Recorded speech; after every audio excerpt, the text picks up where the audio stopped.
And we also talked about what other books are very influential for me, and they include the Patrick Lencioni series, particularly the Four Obsessions of an Extraordinary Executive and the Five Temptations of a CEO. That, along with Four Disciplines of Execution, those books put it all together in terms of understanding how profound a really good culture is to success, and also the discipline required to hold the organization accountable to achieve quarter by quarter not only revenue goals but functional goals as to how you're going to make that company better. We've got our contact information up on the screen here. If anybody's interested in getting in touch with me, if you think you're a good fit as a board member on one of our series to talk about some of your expertise with a relevant audience, you can contact me. If somebody wants to reach out to you, George, what can you offer them at this point? Well, the website is challengingdecisions.com. The phone number is 312-320-7760.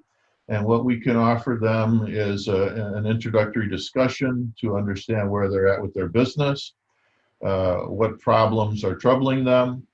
I absolutely feel like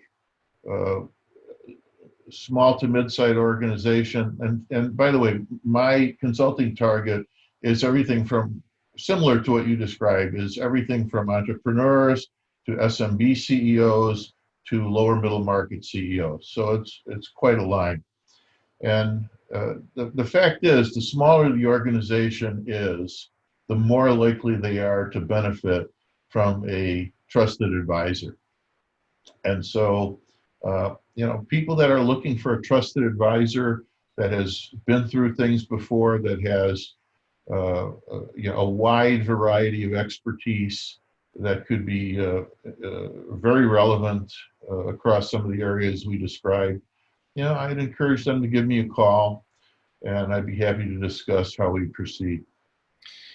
I think that I'm laughing as you're talking about who needs it the most, and it's usually the people who don't want to spend any money on anything that need it the most. And I'm actually glad you brought that up, Larry. And as someone in that position, who has been in that position myself, I have always hired experts to help me in areas where I don't want to be an expert or feel like I'm not an expert, as opposed to trying to figure it out myself, even when there was a stretch to do that financially. And I'd strongly encourage people to take what I just said very, very seriously. It'll take you years and years if you'll ever figure it out. Whereas if you bring in someone who knows what they're doing, regardless of what the subject area is, you're going to get there a lot quicker. And then I'll add one more thing about making the decision about who to bring in. Make sure they've done it, that they've lived through it, they've felt that pain. They're not learning about what they're teaching you from a book or from an MBA program, and that they've done it in the same kind of environment that you're in. Being 30 years at IBM and leaving IBM to become a consultant for $10, $20 million companies is not something that's going to make a ton of sense. Yeah, if I may, with maybe two final comments. The most difficult period in my earlier company's history that we were talking about, 2003 to 2008, I had 3 Northwestern MBAs and 1 University of Chicago MBA. It was the worst management of entire history. And I would have never thought that. I was going exactly for, improving the organization. And, you just can't go by a title, or a degree. You have to go by accomplished success. You're absolutely right. And then the other thing I was just going to say, agreeing with you, you have to be willing to invest in your company. And whatever And again, my type of consultancy is extraordinarily low cost.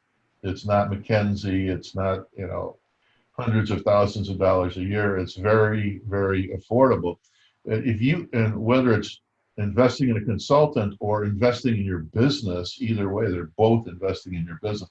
If you're not investing in your business to make it better and improve the way you do things and improve your products, you need help. It's my opinion, because today's profit does not equal tomorrow's success. That's true, especially right now. And if anybody's interested, George has a blog series I've read. It's very, very interesting. It's helped me as well as this discussion has. Up on his website, you've got that address if you want to go to that. Thanks, George. I really appreciate you joining. We'll be back. We're going to do a series of shorter episodes. They're going to be very specific with ideas and tips that you can use once you identify which episode is relevant to you. And we'll talk a little bit about that as well on those episodes. Thank you very much, Larry. I appreciated having the conversation with you. Thanks again.